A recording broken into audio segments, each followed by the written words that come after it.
Hello दोस्तों, स्वागत है आपका हमारे चैनल पे। और आज का हमारा लेसन है द बुक ऑफ नेचर और इनके राइटर हैं जवाहरलाल नेहरू। तो आइए पहले जानते हैं जवाहरलाल नेहरू जी के बारे में। Pandit Jawaharlal Nehru was a great freedom fighter and the first prime minister of independent India. Pandit Jawaharlal Nehru हमारे देश के एक ग्रेट फ्रीडम फाइटर थे जिन्होंने आज़ादी के लिए लड़ाई लड़ी थी और साथ ही साथ वे हमारे इंडिया के इंडिपेंडेंट इंडिया के आज़ाद भारत के पहले प्राइम मिनिस्टर बने थे, प्रधानमंत्री बने थे। He was a very good writer as well.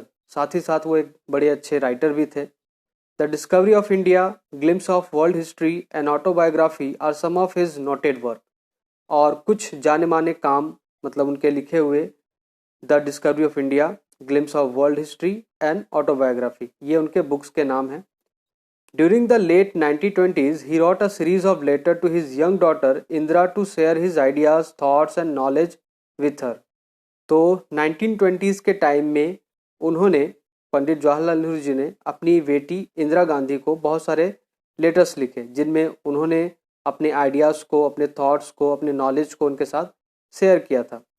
These letters were later compiled into a book titled Letters from a Father to His Daughter. बाद में उन लेटर्स को एक जगह जमा करके कंपाइल करके एक बुक में बदल दिया गया, जिस बुक का नाम था letters from a father to his daughter. The present text is an excerpt from the book. और ये जो स्टोरी हम आज पढ़ने वाले हैं ये इन्हीं लेटर्स में से लिया गया एक स्टोरी है। तो चलिए देखते हैं आज का हमारा story. Unit 1। When you and I together, you often ask me questions about many things and I try to answer them. Now that you are at Mussoorie and I am in Allahabad, we cannot have these talks. तो यहाँ पे पंडित Jawaharlal Nehru ji letter लिखते हुए अपनी बेटी इंदिरा गांधी जी को कहते हैं कि जब हम दोनों when you and I together रहते थे साथ में, तो तुम मुझसे बहुत सारे अलग अलग टॉपिक्स पे अलग अलग तरह के क्वेश्चन करती थी और मैं उनका आंसर देने का कोशिश करता था। बट इस टाइम में, प्रेजेंट टाइम में, तुम मसूरी में हो और मैं इलाहाबाद में हूँ। इस वजह से इन सब चीज़ों पे अब बात नहीं हो पाती है। I therefore going to write to you from time to time short accounts of the story of our earth and the many countries great and small into which is divided. तो इस वजह से मैंने क्या सोचा है कि तुम्हें लेटर्स लिखूँ, टाइम टू टाइम तुम्हें लेटर्स लिख करके अपने अर्थ और उनके स्टोरी के बारे में बताओ। बहुत सारे मैनी कंट्रीज़ हैं, कुछ बड़े हैं, कुछ छोटे हैं, और वो किस तरह से डिवाइडेड है, इन सब बारे में मैं तुम्हें बताता रहूँगा। You have read a little about English history and Indian history. तुमने बहुत ही कम इंग्लिश हिस्ट्री और इंडियन हिस्ट्री के बारे में पढ़ा है। But England is only a little island and India though a big country is only a small part of earth surface. तो जो इंग्लैंड है वो एक छोटा सा आइलैंड है और दूसरी तरफ हमारा इंडिया बिग कंट्री है। फिर भी ये दोनों जो है ये अर्थ सरफेस के एक छोटे से पार्ट है। मतलब सबसे बड़ा हमारा अर्थ है, अर्थ के अंदर ये छोटा सा पार्ट आता है। If we want to know something about the story of this world of ours we must think of all the countries and all the people that have inhabited it and not merely of one little country where we may have been born। तो यहाँ पे आगे पंडित जवाहरलाल नेहरू जी कहते हैं कि अगर आप चाहते हैं और जानना चाहते हैं पूरी स्टोरी, वर्ल्ड किस तरह से बना या उसकी क्या कहानी है, तो हम सिर्फ एक कंट्री को लेके नहीं चल सकते। सिर्फ आप इंडिया में रहते हैं तो सिर्फ इंडिया के बारे में सोचें, ऐसा नहीं हो सकता। हमें पूरे वर्ल्ड में रहने वाले लोगों, countries and all the peoples, सबको लेके चलना पड़ेगा। जो भी लोग इस धरती पे रहते हैं सबको एक समझना पड़ेगा, तभी जाके हम पूरी अर्थ की जो स्टोरी है उसे समझ पाएंगे। आगे वो कहते हैं, I am afraid I can only tell you very little in this letters of mind. और मुझे डर है कि मैं इस लेटर्स में बहुत ही कम तुम्हें बता पाऊंगा। तो जाहिर सी बात है, लेटर्स छोटे होते हैं, उनमें ज़्यादा बातें नहीं बताई जा सकती, पूरी स्टोरी तो नहीं बताई जा सकती। But that little I hope will interest you and make you think of the world as a whole and of other people in it as our brothers and sisters. तो इस जो स्टोरी या जो लेटर्स मैं तुम्हें लिखने वाला हूँ, जो स्टोरीज तुम्हें बताने वाला हूँ, इससे कम से कम तुम्हें इतना आइडिया हो जाएगा कि किस तरह से तुम्हें अर्थ की स्टोरी को जानना है और उनमें रहने वाले जितने भी लोग हैं वो हमारे किस तरह से ब्रदर और सिस्टर है, क्योंकि वो सभी एक ही अर्थ पे रहते हैं जिस पे हम भी रहते हैं। तो when you grow up you will read about the story of the earth and her people in fat books and you will find it more interesting than any other story or novel that you have read। तो जब तुम बड़ी हो जाओगी और बड़े बड़े मोटे मोटे बुक्स पढ़ोगी, फैट बुक्स, तब तुम स्टोरी ऑफ अर्थ के बारे में पढ़ोगी और खासकर उनके लोगों के बारे में कि किस तरह के लोग इस धरती पे रहते हैं। और जितना ज़्यादा तुम स्टोरीज और नॉवेल्स को पढ़ोगी उतना तुम्हें ज़्यादा इंटरेस्टिंग ये कहानी लगेगी। दुनिया में सबसे ज़्यादा इंटरेस्टिंग कहानी यही है कि यहाँ धरती पे किस तरह लोगों ने जन्म लिया या कैसे प्रोग्रेस किया या डेवलपमेंट किया। You know, of course, that our earth is very, very old, millions and millions of years old।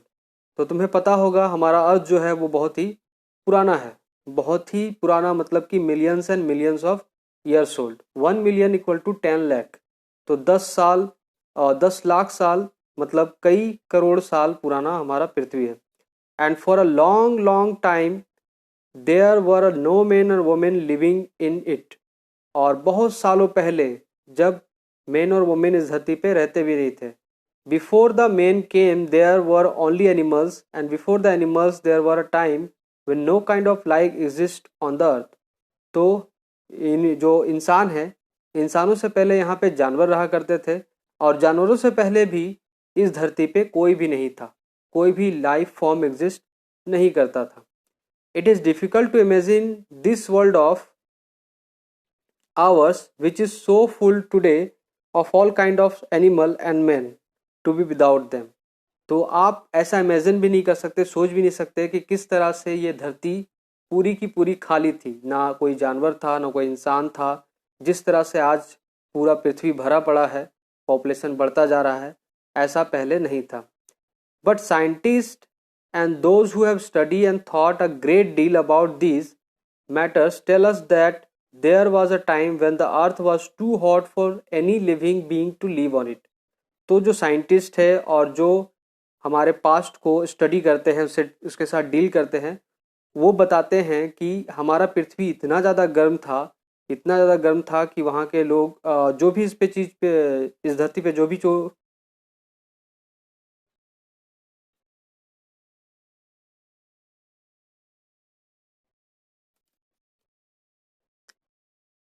But scientists and those who have studied and thought a great deal about these matters tell us that there was a time when the earth was too hot for any living being to live on it।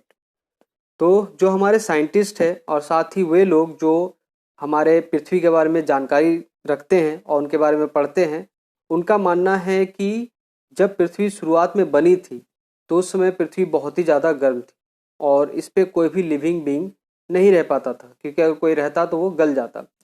And if we read their books and study the rocks and fossils the remain of the old animal we can ourselves see that this must have been so. और जब हम books पढ़ते हैं इस बारे में कि किस तरह से हमारी पृथ्वी गर्म थी और धीरे धीरे वो ठंडी होती गई, और इसके रॉक्स के बारे में, पत्थरों के बारे में, फॉसिल्स के बारे में। फॉसिल्स क्या है?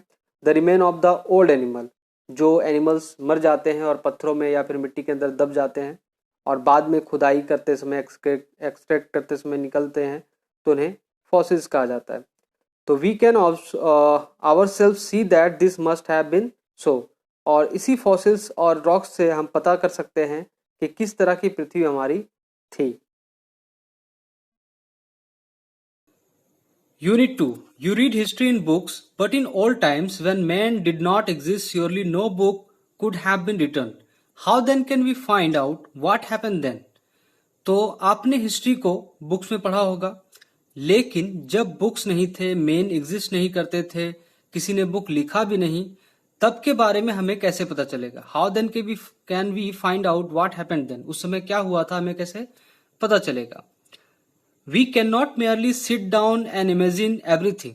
This would be very interesting, for we could imagine anything we wanted to and would thus make up the most beautiful fairy tales. तो we can not merely sit down, हम आराम से बैठ करके इमेजिन नहीं कर सकते हर चीजों को। वैसे हम कर सकते हैं, लेकिन अपने पास्ट को इमेजिन करना बड़ा ही मुश्किल है, क्योंकि वो गुजर चुका है और हम उसे चेंज नहीं कर सकते। और ये जो इंटरेस्टिंग स्टोरीज हैं, ये अपने माइंड में मनगढ़ंत बना सकते हैं, ब्यूटीफुल फेरी टेल्स बना सकते हैं, लेकिन ये नहीं हो सकता क्योंकि पास्ट को बदला नहीं जा सकता। But this need not to be true as it would not be based on any fact that we had seen. और इसलिए ये सही नहीं है क्योंकि ये किसी फैक्ट के ऊपर बेस्ड नहीं है, इसमें कोई सच्चाई नहीं है, इसे तो हमने अपने मन में बनाया है। But although we had no books written in those far off days, fortunately we have some things which tell us a great deal as well almost a book would. तो उस समय तो कोई बुक नहीं थी, कोई रिटर्न बुक नहीं था उस समय, कोई लिखना और इंसान ही एग्जिस्ट नहीं करता था, तो लिखने की बात तो दूर की बात थी। लेकिन फॉर्चुनेटली हमारे पास कुछ ऐसी चीजें हैं जिससे हम अपने पास्ट को जान सकते हैं, जो हमारे लिए एक बुक की तरह काम करेगा। We have rocks and mountains and seas and stars and rivers and deserts and fossils of all animals.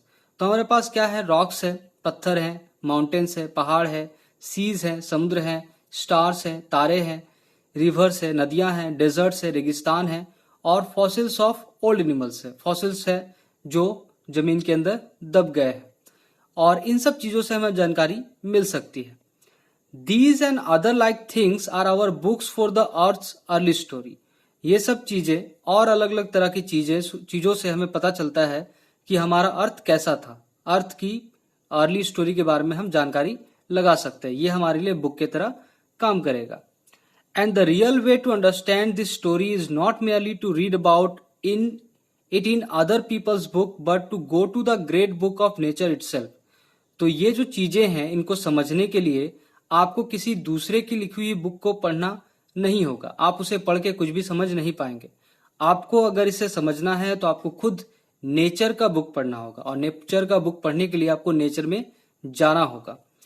You will, I hope, soon begin to learn how to read this story from the rocks and mountains.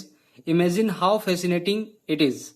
उसके बाद जवाहरलाल नेहरू जी कहते हैं अपनी बेटी इंदिरा गांधी से कि मैं उम्मीद करता हूं कि तुम इन सब स्टोरी को पढ़ना शुरू करोगी, और इसकी शुरुआत तुम रॉक्स और माउंटेन से कर सकती हो। सोचो ये कितना ज्यादा फैसिनेटिंग होगा, कितना ज्यादा आकर्षक होगा। Every little stone that you seen lying in the road or on the mountain side may be a little page in nature's book and may be able to tell you something if you only knew how to read it. तो जितने भी पत्थर आप या तो road के किनारे देखते हैं या किसी माउंटेन के किनारे पड़े हुए देखते हैं, वो एक नेचर्स के बुक का एक लिटिल पेज हो सकता है, और वो आपको बता सकता है कि आगे उसके साथ साथ क्या हुआ, अगर आप उसे पढ़ना जाने तो। To be able to read any language, Hindi और उर्दू और English, you have to learn its alphabet. तो अगर आपको किसी लैंग्वेज को पढ़ना है, जैसे हिंदी पढ़ना हो या उर्दू पढ़ना हो या इंग्लिश पढ़ना हो, तो आपको उसके अल्फाबेट्स को सीखने होंगे, अक्षर को सीखने होंगे, लेटर्स को सीखने होंगे। So also you must learn the alphabet of nature before you can read her story in her books of stone and rocks. तो अगर आप नेचर को पढ़ना चाहते हैं, अगर उसके अल्फाबेट्स को पढ़ना चाहते हैं, तो उसे सीखना होगा। और आप कैसे सीख सकते हैं? आप उनके बुक में स्टोन और रॉक से सीख सकते हैं। Even now perhaps you know a little how to read this. If you see a little round shiny pebble, does it not tell you something? तो अगर आप नेचर के बुक को नहीं पढ़ना चाहते, उनका अल्फाबेट को नहीं जानते, फिर भी आप एक छोटे से राउंड शाइनी पेबल को देख करके, गोल चमकदार पेबल मतलब छोटा सा पत्थर को देख के आप समझ सकते हैं कि वो कुछ आपको बताना चाहता है। क्या आपको वो कुछ नहीं बता सकता? How did it get round and smooth and shiny without any corners और रफ एजेस? तो वो जो छोटा सा पेबल जो आपके हाथ में है, जो रोड के किनारे या नदी के किनारे आपको मिल जाता है, वो इतना राउंड कैसे हो गया, इतना स्मूथ कैसे है और इतना शाइनी कैसे हो गया? उसके कॉर्नर क्यों नहीं है, उसके रफ एजेस क्यों नहीं है? If you break a big rock into small bits, each bit is rough and has corner and rough edges. अगर आप एक स्मॉल रॉक को तोड़े तो उसके छोटे छोटे जो टुकड़े होंगे, उसका उनके जो किनारे हैं, बीट है, वो रफ होंगे कॉर्नर निकले होंगे, रफ एजेस होगा, वो स्मूथ नहीं होगा, ना ही शाइनी होगा। It is not at all like a round smooth payable. वो जिस तरह का स्मूथ पेबल आप नदियों के किनारे आपके पास मिलता है, आप जो पाते हैं, उस तरह का ये पत्थर नहीं होगा, इससे बिल्कुल ही अलग होगा। How then did the pebble become so round and smooth and shiny? तो कैसे एक पत्थर जो रफ होता है वो इस तरह से राउंड, स्मूथ और शाइनी हो जाता है? It will tell you its story if you have good eyes to see and ears to hear it. तो ये तभी आपको अपनी स्टोरी बता पाएगा जब आपके पास देखने के लिए अच्छी आंखें हो और सुनने के लिए अच्छे कान हो। It tell you that once upon a time, it may be long ago, it was a bit of rocks, just like the bit you may break from a big rock or stone with plenty of edges and corners. तो बहुत साल पहले, अब वो जो पत्थर है, payable है, वो अपनी स्टोरी बताएगा किस तरह से वो राउंड, शाइनी और स्मूथ हुआ। तो बहुत सालों पहले वो एक बड़े से पत्थर का एक भाग हुआ करता था, किसी तरह से वो टूट के उससे अलग हो गया, उस बड़े से पत्थर से। और उसका जब वो अलग हुआ तो उसके कॉर्नर भी बड़े ही रफ थे, कॉर्नर निकले हुए थे, नुकीले कॉर्नर थे उसके। फिर क्या हुआ उसके साथ? Probably it rested on some mountain side. तो हो सकता है वो किसी माउंटेन के किनारे, पहाड़ के नीचे रहता हो वो छोटा सा पत्थर। Then came the rain and wash it down to the little valley where it found a mountain stream which pushed it on and on till it reach a little river. उसके बाद बहुत जोरदार बारिश आई हो और वो पत्थर लुढ़कता हुआ नीचे पहाड़ों से चला आया हो, और वहां से वो एक छोटे से स्ट्रीम, माउंटेन स्ट्रीम, जो झरने होते हैं माउंटेन से निकलते हुए, पहाड़ों से निकलते हुए, उससे बहते हुए एक छोटे से रिवर में चला आया हो। And the little river took it to the big river. और जो लिटिल रिवर उसे कहाँ लेके आ गया? एक बड़े से नदी के अंदर। And all the while it rolled and bottom of the river and its edges were worn away, its rough surface made smooth and shiny.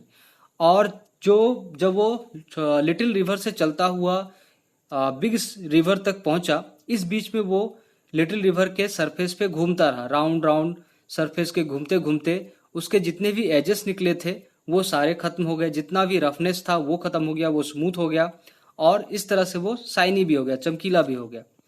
So it became the pebble that you C.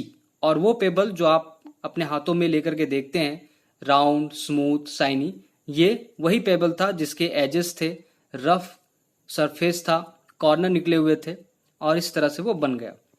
Somehow the river left it behind and you found it.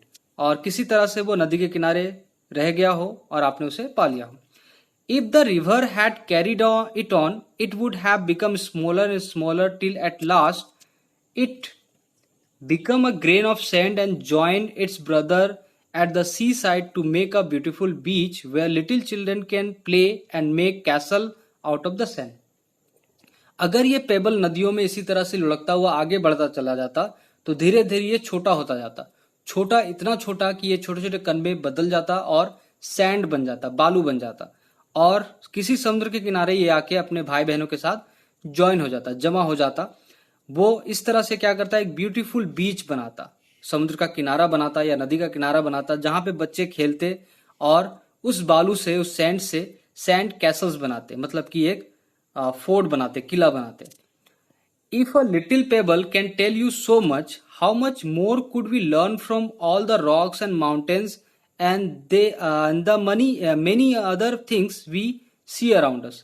तो अगर ये छोटा सा पत्थर हमें इतना कुछ बता सकता है और इतना कुछ हमें सिखा सकता है, तो सोचो एक बड़ा सा रॉक या फिर माउंटेन हमें और कितनी चीजें बता सकता है, और इसी तरह के अलग अलग चीजें भी हमारे पास जो आसपास दिखाई देती है, हम उनसे कितना कुछ सीख सकते हैं। तो आज के लिए इतना ही। Thank you so much.